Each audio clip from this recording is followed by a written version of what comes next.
50,000 دا میدان خندق کی لشکر 50,000 صحابہ پیٹ ہوتے پتھر بدے ہوئے، رسول اللہ نے 2 بدے ہوئے، ٹھنڈی ہوا چل رہی، کھان واسطے روٹی بھی کوئی نہیں۔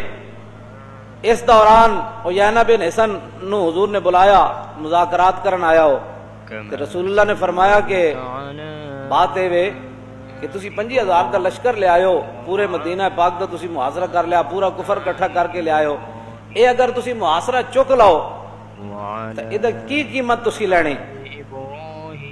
انہاں کہا جی سانو تیسرا حصہ مدینہ پاک دیا کھجوراں دے دیو، جتنی آمدنی ہوئے گی تے اسی محاصرہ چک لیندے ہیں، 50,000 دا لشکر اسی واپس لے جاندے ہیں۔ حضور نے فرمایا ٹھیک ہے۔ حضور نے قلم کاغذ منگایا تو حضور نے فرمایا معاہدہ لکھو بھائی، اے لکھو۔ جب معاہدہ لکھیا گیا تو اتنی دیر حضرت اسید بن حضیر آ گئے، اتنی دیر حضرت سعد بن معاذ آ گئے، تیر تے آپ نو بعد لگیا نا، حضرت سعد بن معاذ بھی آ گئے۔ اسید بن حضیر تے آندے نال ہی ویکھیا تے بڑا جناب چڑھا ہو کے بیٹھیا، حضور دے سامنے لتاں لمیاں کر کے بیٹھیا۔ فرمایا انہوں پتہ ہی نہیں ساڑھے آقا و مولا دے سامنے بیٹھنا کیویں پیندا، آندے ہی نہ آپ نے آ ویکھیا نہ تا ویکھیا، آندے نال ہی فرمایا یا ان الحجرس اتمد رجلک بین یدی رسول اللہ فواللہ لولا مجلس رسول اللہ لانفست جنبک بہذا الرمح۔ فرمایا اے بندرا، ہم میرے بارے میں کہتے تھے یہ بغیرت کہتا ہے گستاخ رسول کو، اب ذات کا مسئلہ آیا تو اسمبلیوں کے اندر کہتا ہے یہ بوڑھا بغیرت ہے۔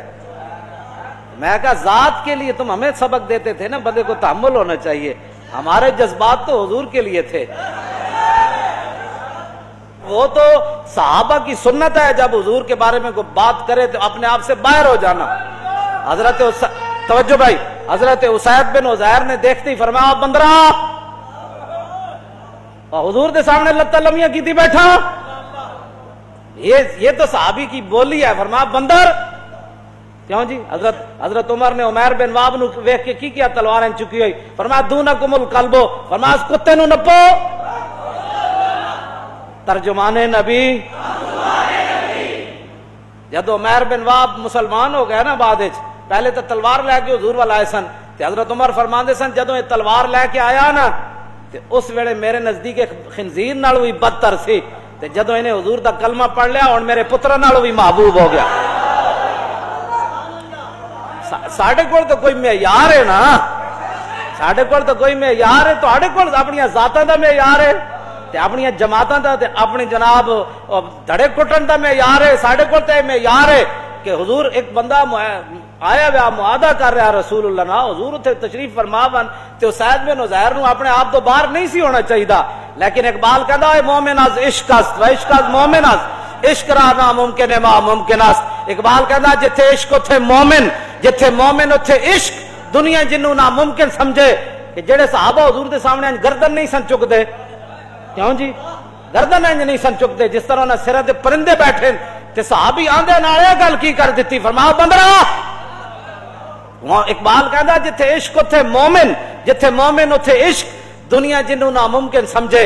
اے نہیں ہو سکدا، عاشق کر کے وکھاندا انج ہو سکدا، کیوں نہیں ہو سکدا؟ عقل صفاقت صفاق تر، پاک تر چالاک تر بے باک تر۔ اقبال کہدا جی عقل ظلم تے اتر آوے نا تو پھر عشق وڈا دلیر ہو کے دے سامنے آندا۔ تمہارے جی مولانا آپ بڑی سخت باتیں کرتے ہیں، آپ اسمبلیوں کے تماشے تم نے بنائے ہوئے، یہ ان کو پتہ ہی نہیں ہے مسجد کے آداب کیا ہے۔ مسجد کے آداب تو یہی ہیں جو